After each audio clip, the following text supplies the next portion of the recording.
talent when talent doesn't want to work hard. Yes. So I understand where you're coming from, that, hey, I beat the odds, etc. But you got to also remember that being a hard worker doesn't necessarily mean that you have IQ, and it goes the other way around, because there's a lot of people that have high IQ that are lazy as fuck and don't make it in life either. So I've always said that there's a lot of people that are book smart that do well in school, but they're still morons. I mean, we brought them on the show plenty of times. Like girls that have high level degrees and they're still idiots. So I would say education and schooling and being a good student doesn't necessarily mean you are intelligent. It's just your drive. We should all take you should do one time, like everyone takes an IQ test and then like comes on. That'd be funny. Just out to your point as well. Like you said earlier, your choice of wanting to learn and become better means you who you are today. So even though we might have, for example, like issues of, schooling, environment, and these other external issues, if you're a person that wants to do better for yourself, black, white, Asian, doesn't matter, Chinese, once again, it's all on you as an individual to do better for yourself. And I would argue that it is nurture far more than it is nature. And I believe that Nick is arguing that it is nature far more than it is nature. Yes. Well, and it's part of a bigger point of view, which is that I think that genetics play a much greater role than people would like to believe. I think that so much of our behaviors are genetic. I think that so many of our attributes are genetic. And I think that people have a bias against that because we have this culture. It makes us uncomfortable. It does. Because genetics are unchangeable and they're immutable. So people have this idea that, but there's an answer for this. People have this idea that if something's genetic, it's very frustrating because then I can't change it. I can't improve. That's not true. But what it tells us, though, well, like height, like I can't make myself taller, right? You know, and like and there's a lot of things. A bald person can't make themselves grow hair, and that's. I used an invasive hair transplant.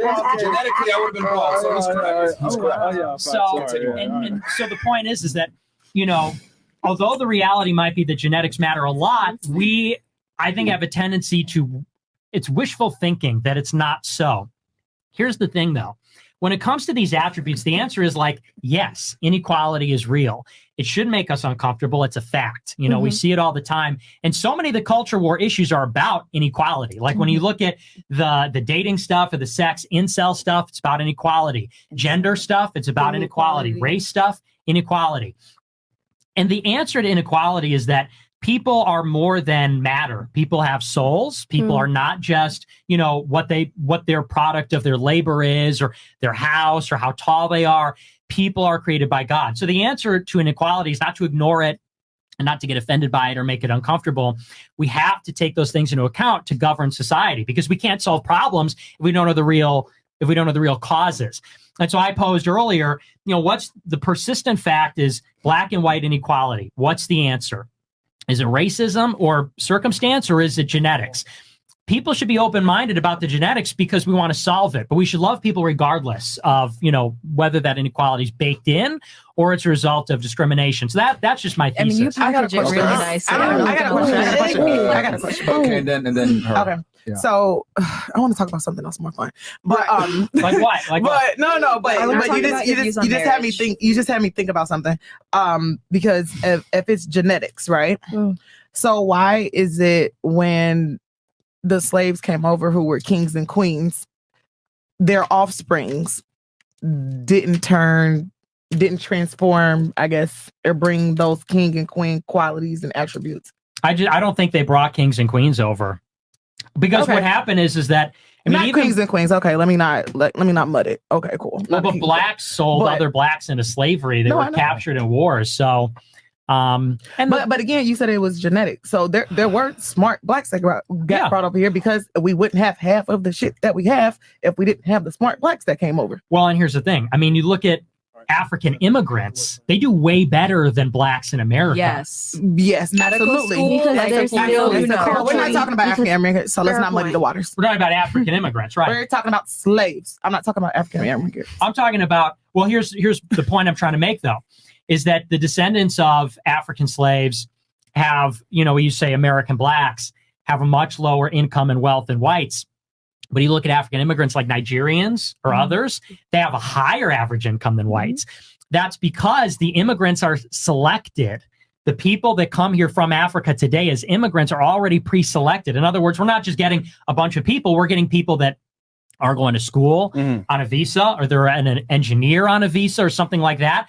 And so as a consequence, you know, it would be hard to explain through racism why an African can come here and do super, super well, but blacks are mired in poverty if the answer was racism. But if the answer is genetics, it's like, well, the general population of blacks here is lower IQ than the average IQ of the immigrants that are coming here from Africa as students or workers or something else. Doesn't that refute your claims then? No. Because if in the USA, the black IQ is lower than the average. But if we bring in blacks from the not USA, then their IQ is above average. So doesn't that refute your claim that IQ is how? Because like I said, it's just an average. So the blacks that are coming over, you know, like in when I'm in Chicago, there's a lot of like black Uber drivers, and I talk to them on the way to the airport. I feel like that's a non sequitur, though. No, but hang on. There's a lot of Hispanics that are Uber drivers. Okay, no, but you're okay. Yeah, let me finish. Let me finish. And so a lot of the times, you know, they're students, they're software engineers, they're very intelligent, they're very hardworking, and like I know they're going to make it. I see why average income of a Nigerian is like $80,000 in America. And it's because there's a selection bias. The selection bias is that the Africans that are coming over as immigrants are higher IQ. And so the function is IQ. The blacks that are here that have an average low IQ have a much lower income. The blacks that are already selected as coming over as students, engineers, have a higher IQ. They do very well. Okay. Have you ever heard of generational? I want to add to what he said real quick because I know you want to switch it.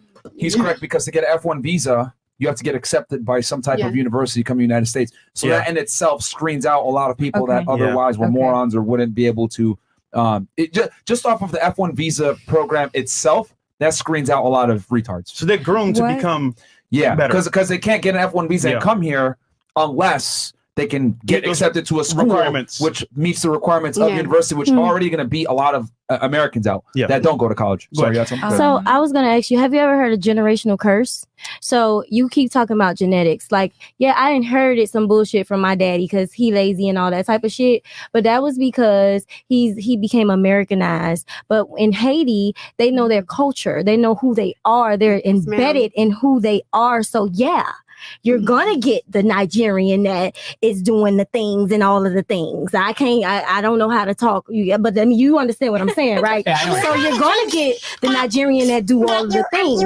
But if you have a black American who has been stripped of everything that they knew, they name everything, and they've been given some shit, right? You're gonna get that what you call genetic, whatever you talking about right there. Because because like she just said. You just said that black Americans are the ones that have lower IQs, but when a Nigerian comes from where they innately are, Nigeria. I'm sorry, y'all trying to, because I know what you mean, but y'all know what I'm saying. Anyway, but what I'm saying is generational curses is real. So that's that genetic you talking about. That's that bullshit that I got from my mama and my daddy. That shit, that slavery stuff. You get what I'm saying? So yes, that's what you're gonna get. So that's what you're basing it out of, the black American. But when you talk about your Haitians and you're talking about your Hondurans, because they black too. When you're talking about your Dominicans, you get what I'm saying? When you're talking about people that are based, their culture is rich than a black American, yes. And that's why they come here and feel some type of way about us, because we don't know who we are, my love. So I get it. Sorry. Go ahead. I guess like my final point, because I know we're going to switch topics soon. My final point would be like, as the person in grad school, like looking at what is the metric of the study that was being conducted? Like, was it done globally? Was it done in the US? Was it done in a specific country? At what time frame was it done? What were the methods? Were there blinding? Were there randomization? Were there controls? What were the controls? Everything. And if I'm saying all of these words and no one is understanding what I'm saying, then I really encourage you to try and do some research on how to like interpret research, because it's fun, but it's important to know how to interpret quality research. A study like that would never get done though, because of ethics. Realistically speaking, people are going to get offended and triggered, and it would never get funded. Because that's how it is. Because here's the other thing too. Like, it's what's the benefit? Like, if you do the study and it comes out negative, and you find out that in fact that people that are black or black Americans have lower IQ, it's going to be terrible. So it's a L all across. I actually no one will fund it. I proposed a study in one of my pathways in school where I wanted to take a look at racial profiling potentially in preschool children.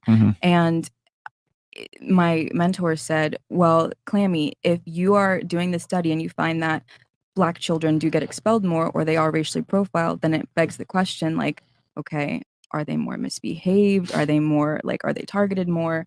And that is something, like the point that you bring up is something we have to be very, very careful of. Yeah, they wouldn't fund it. But now going back to what you're saying about were your parents like first generation? Were their parents born in the United States or were they from? So yeah, my mom is from South Carolina and my dad is Haitian. So my grandfather went through the Jim Crow era, where it's, white fountains, black fountains. Yeah. He did not graduate. He did not make it past middle school because he had to help his mother. Okay. To work. He had to work. Okay. So my mom came here. Everybody came here around when she was 6.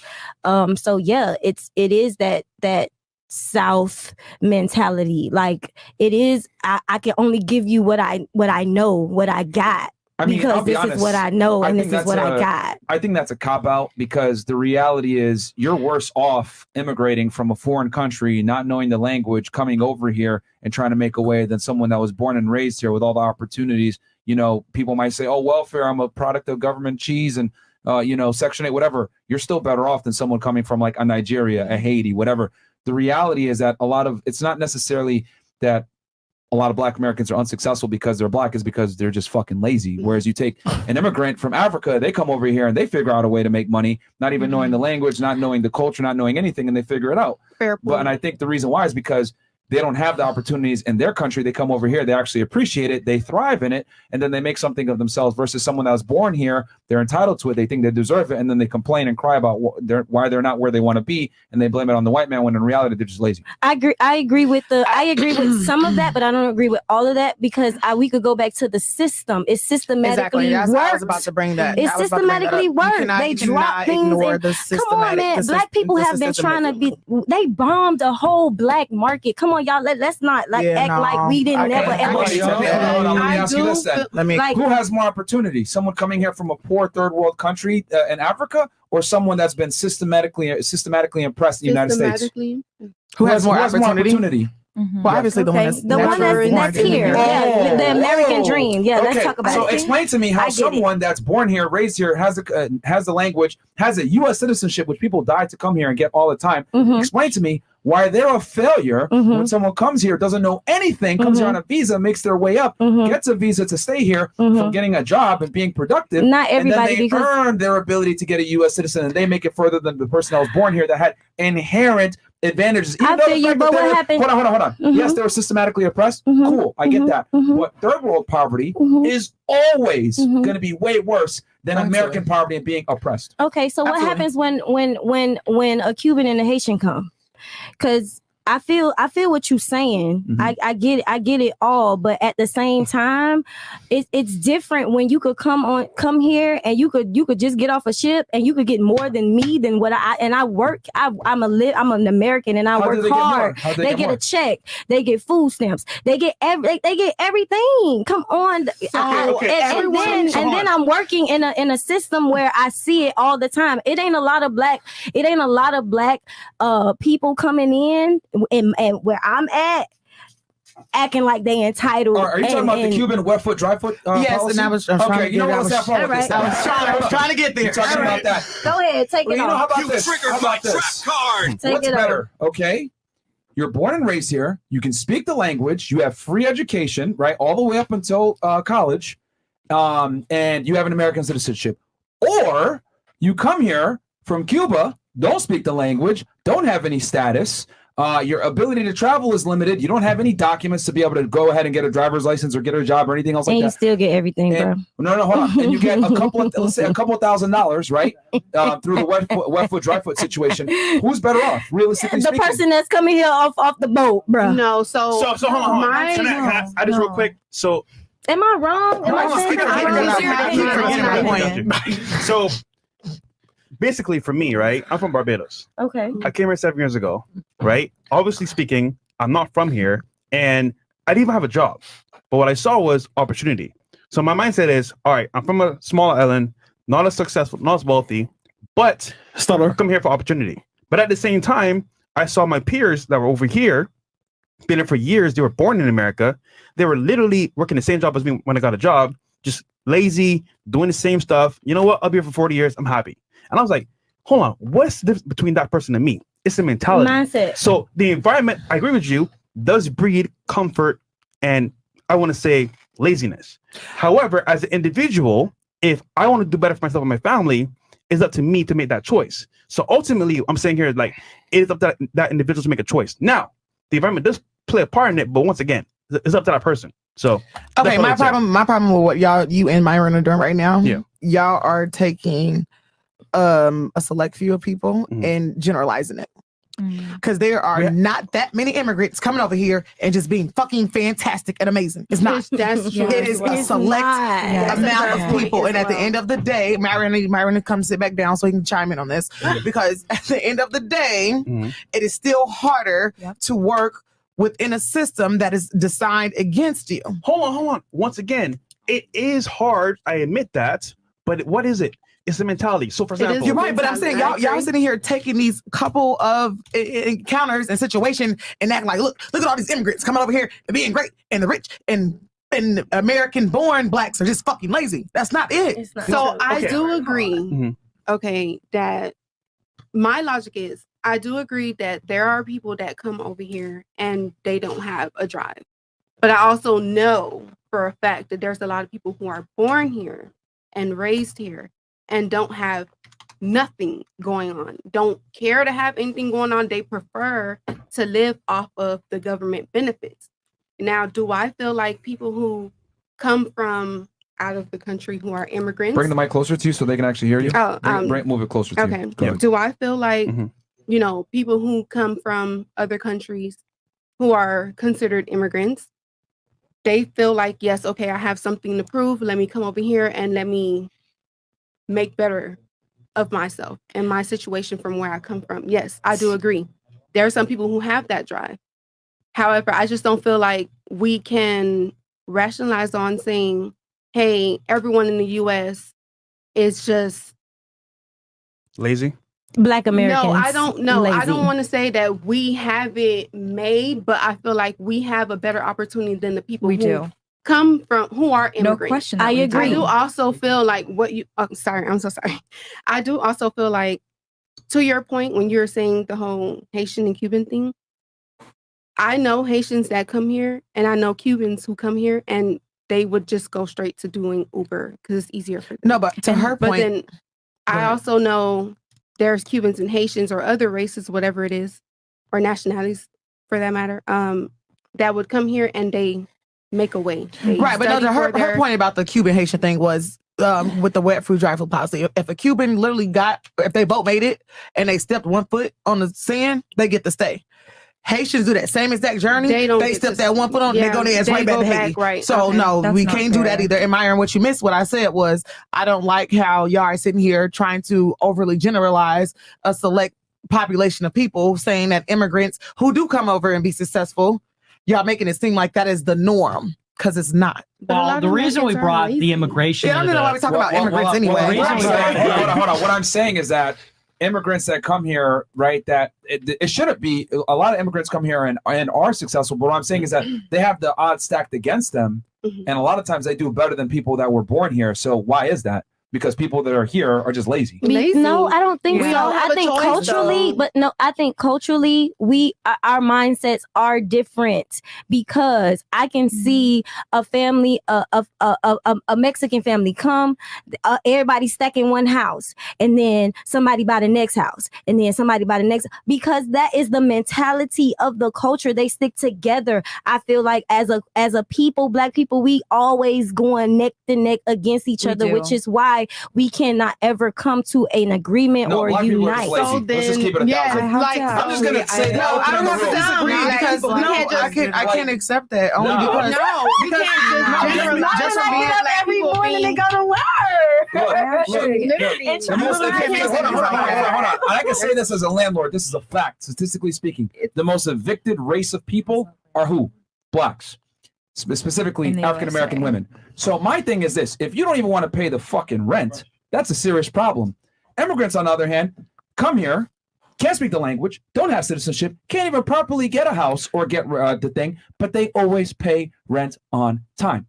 Explain that to me. I think that you have all the opportunities. You don't have the language. You have the citizenship. You have something that people come here to die for. Yet you go ahead, don't get an education, don't get a job, can't maintain a roof over your head. And what percentage of those people do that? The thing is this: A lot. the black community is so coddled that we can't even criticize them. The reality is this: I'm a black guy too. Y'all are just fucking lazy. I have to speak up about what Myron is disagree. saying, because as a black woman, I feel like there is humility and power in recognizing that we have problems in the black community. I agree. And these obstacles need to be overcame. The only way to overcome them is to wildly recognize that they exist. I was raised in poverty my whole life, literally dirt road poverty. There was a time in my childhood where my damn apartment was on a dirt road and I had to share it with my mom and my sister. We only had 2 beds and 3 people, 1 bedroom apartment. And now, why am I? What? Don't worry about Chris. We're still on YouTube. I live alone. Chris, man. I live alone. But to get back to my point, now I am where I am. I understand most black people who came from my situation will not be where I am, not because I'm speaking poorly about them, but because unfortunately the tenacity that I have is not very common in the black community. And that pains me. That absolutely hurts my soul. And I feel like tenacity can be taught. I feel like work ethic can be taught. Tenacity. It's so cute, right? It's so cute. She doesn't want to say they're fucking lazy. Look, but my thing is this. My thing you don't is have the this. drive that you do. That's fine. It's the give up mentality. Like, my option is not give up ever. I cannot. Okay. And some people let that be an option for themselves. Go ahead. Again, it's mindset, man. Yeah. Can I have a chance? It's mindset. No, I keep forgetting my point. I need something to write with. And I say that with love. I'm never trying to argue or anything. I don't think so. Let's change gears here. Right. And we got a lot of chats. It's Friday. We got the chats. Oh shit. So